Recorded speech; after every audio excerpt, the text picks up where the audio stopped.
Lecciones en preparación para el tiempo del fin. Una lección que ha sido de mucha bendición y será. Vienen temas controversiales, temas de mucho estudio, temas que necesitamos comprender muy claramente. Y avanzamos ya, lección número 4, la salvación y el tiempo del fin. Texto para memorizar de esta lección, primera de Juan 4:10. En esto consiste el amor, no en que nosotros hayamos amado a Dios, sino que Él nos amó a nosotros y envió a su Hijo en propiciación por nuestros pecados. Una diferencia fascinante e importante entre el cristianismo y los grupos no cristianos es el énfasis que se hace en sus líderes. Los líderes de estos grupos enseñaron, y hoy sus seguidores solo hablan de lo que ellos enseñaron, mas no de lo que hicieron. Es la diferencia con el cristianismo. Nosotros no solo presentamos lo que Cristo enseñó como el gran maestro, sino lo que Él hizo, su obra redentora, su obra en cuanto a que solo en Él habían méritos para la salvación del ser humano. Por eso presentamos los temas y su vida, su encarnación, su muerte en la cruz, su resurrección que asegura nuestra salvación, su ministerio en el santuario celestial, como cosas que Él hizo y cosas que Él está haciendo en nuestro favor. Un pensamiento del libro Fe y Obras me parece muy importante que lo consideremos detenidamente porque echa por tierra esa idea de que tenemos que salvarnos a nosotros mismos o la idea de que nosotros tenemos que ganar la salvación, que es lo que estos grupos no cristianos enfatizan. Sus seguidores tienen que ganar su salvación.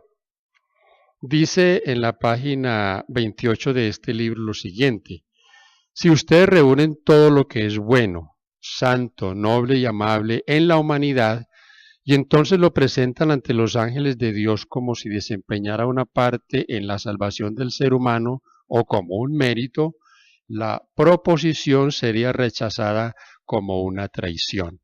No hay nada en nosotros. No tenemos absolutamente ningún mérito que podamos presentar como digno de darnos a nosotros un derecho o una entrada al reino de los cielos. El amor del Padre. Aún los mismos discípulos hacían preguntas o le pedían al Señor les diera algunas respuestas en cuanto a temas que ellos también los tenían y eran confusos. El ejemplo de Felipe que le dice al Señor: muéstranos al Padre y nos basta. Esto está registrado en el libro de San Juan, el Evangelio de San Juan, capítulo 14, el versículo 8. La respuesta del Señor Jesús es muy clara en cuanto a quién es o qué es lo que Él estaba haciendo y qué es lo que Él ha hecho al venir a esta tierra. Dice, Jesús le dijo: ¿tanto tiempo hace que estoy con vosotros y no me has conocido, Felipe? El que me ha visto a mí, ha visto al Padre. ¿Cómo pues dices tú, muéstranos al Padre? Es la mala comprensión de Dios, porque aún hoy persiste la idea de que el Dios del Antiguo Testamento es diferente al Dios del Nuevo Testamento.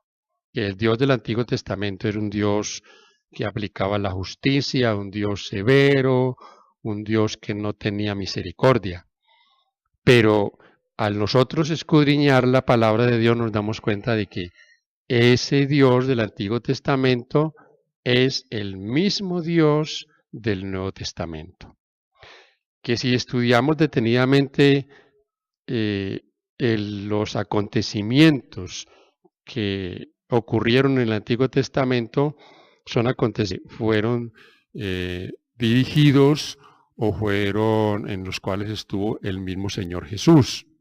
Pues encontramos en esos acontecimientos al ángel de Jehová que ejecuta esas obras de juicio, que no es otro que el mismo Señor Jesús. Deseado de todas las gentes, capítulo 1, página 3, dice: una de las razones por la que Cristo vino a este mundo fue para revelar la verdad acerca de Dios el Padre. A lo largo de los siglos se había generalizado ideas equivocadas acerca de Él y de su carácter, no solo entre los paganos, sino también entre la nación escogida por Dios. La tierra quedó oscura porque se comprendió mal a Dios, a fin de que pudiese iluminarse las lóbregas sombras, a fin de que el mundo pudiese ser atraído de nuevo a Dios, había que quebrantar el engañoso poder de Satanás. Entonces, si conociéramos nosotros los hechos que rodearon todo lo del Antiguo Testamento, nos daríamos cuenta que ese Dios de amor es el mismo Señor Jesús del Nuevo Testamento, que es el mismo de ayer, de hoy, por los siglos de los siglos, dice el apóstol Pablo en Hebreos 13:8. Entonces, qué importante para nosotros comprender esto claramente, porque encontramos en el pensamiento del deseado de todas las gentes que aún los mismos cristianos, y escuchamos eso con frecuencia dentro de las mismas filas del pueblo de Dios, atribuyéndole al Señor las catástrofes, los homicidios, los crímenes. Cuando decimos es que eso es voluntad de Dios, es que hay que aceptar lo que Dios decida, es poner al nivel del enemigo a Dios. Él es el que hace todas esas cosas para que el mundo represente mal al verdadero Dios. ¿Dónde está Dios?, pregunta la gente cuando ocurren cosas catastróficas, crímenes de niños y tantas cosas terribles que suceden. Ahora, mis queridos, Dios siempre ha querido lo mejor para nosotros, siempre. Hay un pasaje que quiero leer en Jeremías 29, el verso 11, y le invito para que usted subraye ese texto en su Biblia, si no lo tiene subrayado, porque es un texto precioso. Dice lo siguiente: porque yo sé los pensamientos que tengo acerca de vosotros, dice Jehová, pensamientos de paz y no de mal, para daros el fin que esperáis. ¿Cuáles son los pensamientos, los deseos de nuestro Dios? Darnos lo mejor, darnos todo lo que nosotros necesitamos para nuestra felicidad. Ahora yo quiero decirles, lo que más Dios desea, lo que más nuestro Padre desea darnos a nosotros no es cosas materiales. Eso Él lo da y lo está dando todos los días. Lo que más desea Dios para nosotros es nuestra salvación, que lo conozcamos, que le amemos, que no le tengamos miedo, porque hay la idea de que a Dios hay que temerle. Temer a Dios es reverenciar a Dios, temer a Dios es respetar su palabra, respetar sus mandamientos. El amor de Cristo. Separados de Dios, la raza humana, por causa del pecado, requería una intervención divina. Y solo Cristo era la persona indicada para llevar a cabo esa redención. No había nadie más. Dice el libro Patriarcas y Profetas en el capítulo La Redención, que los ángeles, aun cuando entendieron lo que iba a pasar, lo que Cristo necesitaba de hacer para salvar a la raza humana, se ofrecieron, pero no había nadie más, solo Jesús, uno divino como Dios, uno con una igualdad con el Padre, era el único que podía hacer esta obra, la obra de la redención. El apóstol Juan lo presenta de una manera muy clara cuando él dice en su evangelio, dice que en el principio era el verbo, dice en el capítulo 1, verso 1 al 3, en el principio era el verbo y el verbo era con Dios y el verbo era Dios. Este era en el principio con Dios. Todas las cosas por él fueron hechas y sin él nada de lo que ha sido hecho fue hecho. Y en el versículo 14 confirma esto. Dice, y aquel verbo fue hecho carne y habitó entre nosotros y vimos su gloria, gloria como del unigénito del Padre, lleno de gracia y de verdad. Solo uno con Dios, no en apariencia, no en cómo se presenta hoy erróneamente manifestaciones, no, uno en persona, uno como Dios. El Dios que se hace, el Dios Hijo que se hace hombre para estar entre nosotros. Jesús era completamente Dios y completamente humano. Esto significa que Él sostiene todas las cosas con la palabra de su poder. Era el mismo que fue hallado como niño acostado en un pesebre. Significa que Él es antes de todas las cosas y las cosas en Él subsisten. Él es el mismo por los siglos de los siglos. Significa que tenemos a alguien que ha sido y será, pero finalmente quien terminó en la cruz para poder así redimir a la raza humana.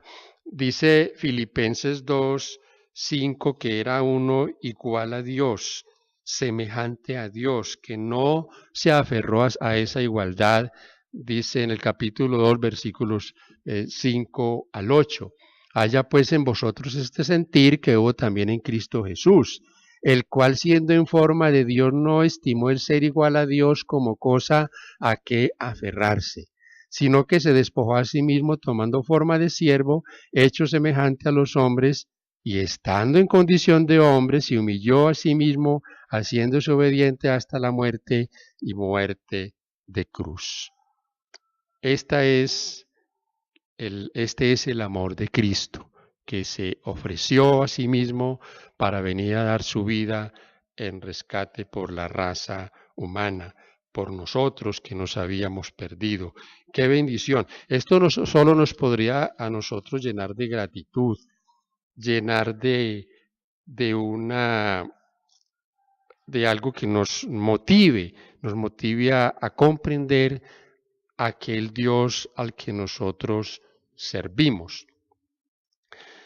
En Romanos 8, versículos 38 y 39, el apóstol San Pablo nos hace la siguiente afirmación.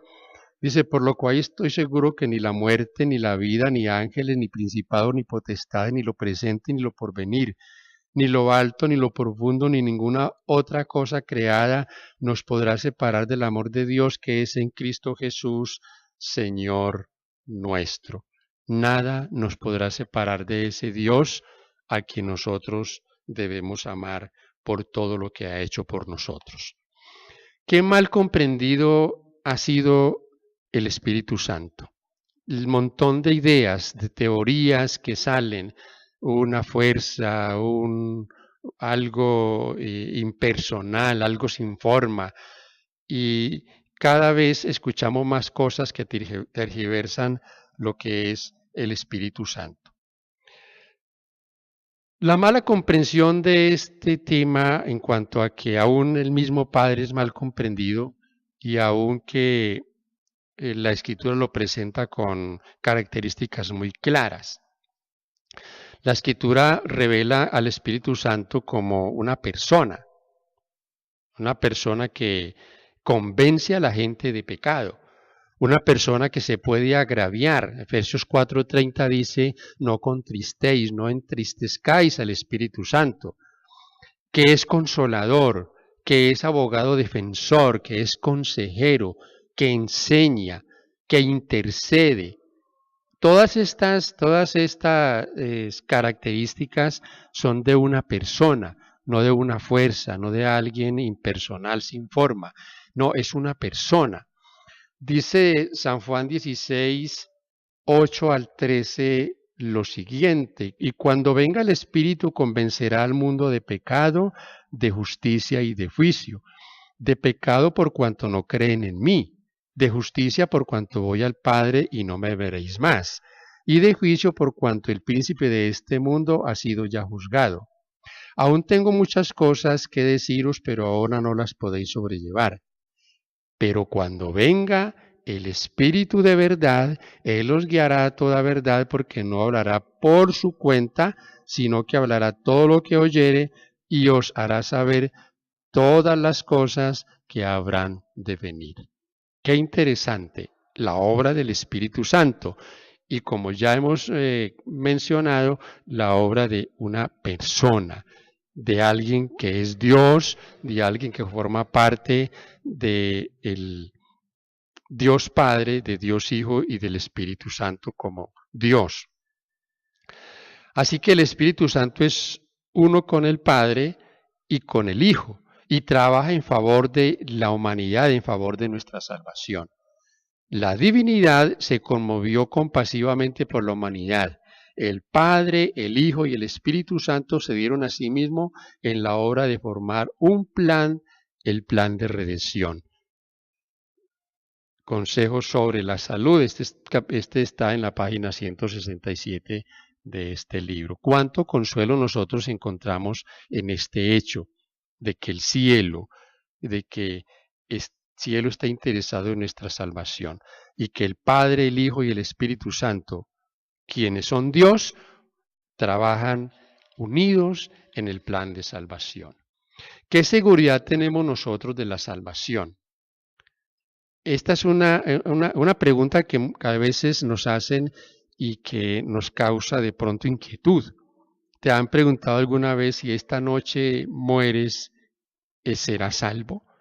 Inmediatamente vienen muchas ideas a nuestra cabeza. Tal vez porque sentimos que no hemos entrado por la puerta estrecha, o tal vez porque aún hay pecados que acariciamos, de los cuales no nos hemos arrepentido, de los cuales no hemos abandonado. Pero es que debemos tener la seguridad de la salvación, porque es una seguridad que el Señor nos da en su palabra. El Señor nos da la seguridad de que si hemos aceptado al Señor Jesús como nuestro Salvador y hemos permitido ser transformados, si como estudiábamos en la lección anterior, hemos nacido de nuevo, debemos estar seguros de nuestra salvación. Salmo 91, 15 y 16 dice, me invocarán y le responderé yo a él. Con él estaré yo en la angustia, lo libraré y lo glorificaré. Lo saciaré de larga vida y le mostraré mi salvación. Esta es una salvación que el Señor nos muestra cada día en nuestra relación con Él. Es una salvación que Él nos da a nosotros invocar su nombre, representar su nombre de una manera viviente, de una manera real, en un testimonio vivo. Porque Él nos da vida eterna. Dice el apóstol San Juan, yo les doy vida eterna y no perecerán y jamás serán arrancados de mi mano. Y este es el testimonio que nos dio Dios. Nos ha dado vida eterna y esta vida eterna está en su Hijo. Y el que tiene al Hijo tiene la vida, el que no tiene al Hijo no tiene la vida. Entonces, Dios nos llama a nosotros a vivir una vida santa, que es el resultado de haber sido salvados por el Señor Jesús. Esto no puede ser la presunción de una vez salvo, siempre salvo. Esto es algo que se confirma cada día por la relación que nosotros tenemos con el Señor. Entonces, si tenemos esa relación con el Señor diaria, a la pregunta si esta noche mueres, ¿serás salvo? La respuesta es sí, porque tengo la esperanza puesta en el Señor. ¿Qué es el Evangelio eterno? Esta expresión, el Evangelio eterno, nos presenta a Dios como el Dios que no cambia, el Dios que siempre ha sido el mismo, el Dios que dio un plan de salvación desde la misma eternidad, desde la fundación del mundo, desde la creación del hombre, desde antes de la creación del hombre. Dice el apóstol San Pablo en Efesios 1, 4 y 5, según nos escogió en él antes de la fundación del mundo, para que fuésemos santos y sin mancha delante de él, en amor, habiéndonos predestinado para ser adoptados hijos suyos por medio de Jesucristo, según el puro afecto de su voluntad.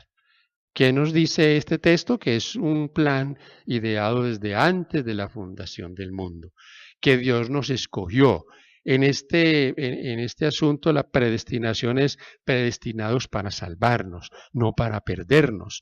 Si nos llegásemos nosotros a perder es por nuestra elección, es porque decidimos no escuchar más la voz de Dios, decidimos no andar más con el Señor.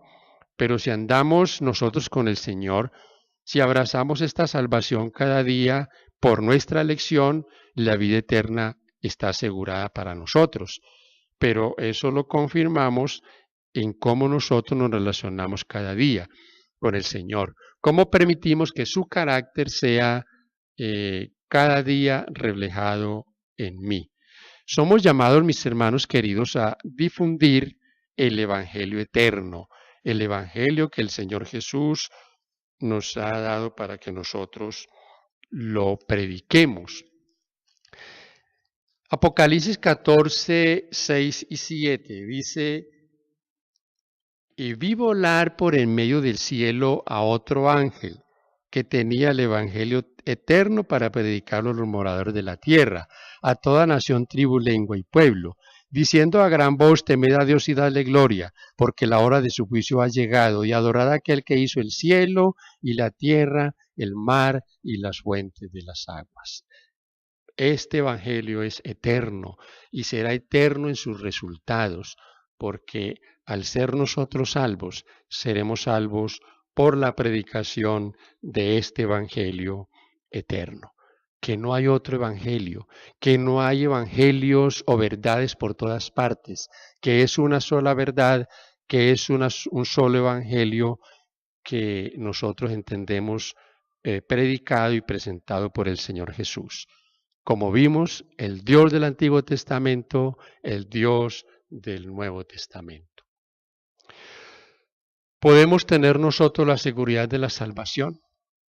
Sin ser presuntuosos, ¿nosotros podemos estar seguros de nuestra salvación? Claro que sí. En esa vida diaria con el Señor está la seguridad de la salvación. Pero no es porque le mencionemos, no es porque estemos mencionando a Dios todos los días. Recuerden lo que dice la Escritura en San Mateo 7, 21 al 23. No todo el que me dice Señor, Señor. Porque este es el error de pensar que solo por mencionar a Dios seremos salvos. El texto dice, es el que hace la voluntad de Dios. Este es el que será salvo. No es por nombrarlo, no es por tener ideas en cuanto a él simplemente de palabra. Es por la vida que vivimos y es porque hacemos su voluntad. Estos son errores fatales que siempre se han cometido.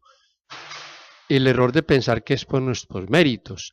Recuerden ustedes que en el Evangelio de San Mateo, en el capítulo 25, cuando se hace la separación de los cabritos y de las ovejas y los cabritos, cuando el Señor hace énfasis en aquellas cosas que se hicieron, los redimidos no tienen en cuenta esas cosas, porque recuerden la pregunta que ellos hacen al rey: ¿cuándo nosotros hicimos estas cosas, Señor? ¿Cuándo se las hicimos a usted? Al contrario de los cabritos que hacen énfasis en sus obras, en que hicieron cosas. Señor, hicimos esto, hicimos aquello. O sea, ¿cuán lejos estamos de Dios cuando pensamos que es por nuestras cosas que hacemos? Cuando nosotros presentamos a Dios nuestras obras, quiere decir que estamos lejos de Cristo porque estamos presentando cosas humanas como méritos que nos dan derecho al cielo, que nos acreditan para estar en la presencia del Señor. Miren este pensamiento que Martín Lutero dijo: cuando me fijo en mí, no sé cómo puedo ser salvo. Cuando miro a Jesús, no sé cómo puedo perderme. Hermanos queridos, que Dios nos ayude a mirar siempre a ese Jesús y que Dios nos ayude a comprender el amor del Padre. Recuerden ustedes, y me lo recuerdo yo, Jesús lo dijo: esta es la vida eterna, que te conozcan a ti, al único Dios verdadero, y a Jesucristo a quien has enviado. La salvación, la vida eterna, depende de el conocimiento de Dios, de la comprensión de su amor, que Dios es justo y que Dios es misericordioso, pero que Él es el mismo ayer, hoy y por los siglos de los siglos. Que Dios nos ayude, es mi deseo, y oramos para que el Señor cada día nos capacite, nos fortalezca y que comprender estas lecciones sean para nosotros fundamental en este plan de salvación. Bendición para todos es mi deseo. Amén.